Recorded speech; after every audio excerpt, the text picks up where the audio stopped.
জাহান্নামের অতল গহ্বরে আগুনের ছোঁয়া লাগে এক ধরনের গাছ হয়, কাঁটাযুক্ত দুর্গন্ধযুক্ত একটা গাছ, এটার নাম জাক্কুম। জেনে রাখবেন। কি নাম?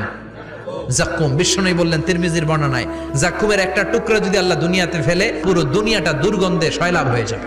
পুরো দুনিয়ার মানুষগুলো জাক্কুমের গন্ধে ওই জায়গায় শেষ, পুরো দুনিয়াটা নষ্ট হয়ে যাবে। ওই কাঁটাযুক্ত জাক্কুম তাদেরকে দেয়া হবে, ক্ষুধার চোটে জাক্কুমই খাইতে শুরু করবে। আহা, খেতেও পারবে না, গিলতেও পারবে না, এবার কয় পানি দাও। জাহান্নামীদের জন্য 4 ধরনের ঝর্ণা আছে।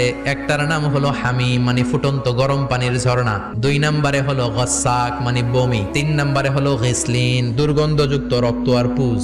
4 নম্বরে হচ্ছে মোহল, পোড়া তেল। খা, দাউ দাউ করে এগুলো থেকে আগুন জ্বলবে, তৃষ্ণার চোটে এগুলোই খেতে চাইবে।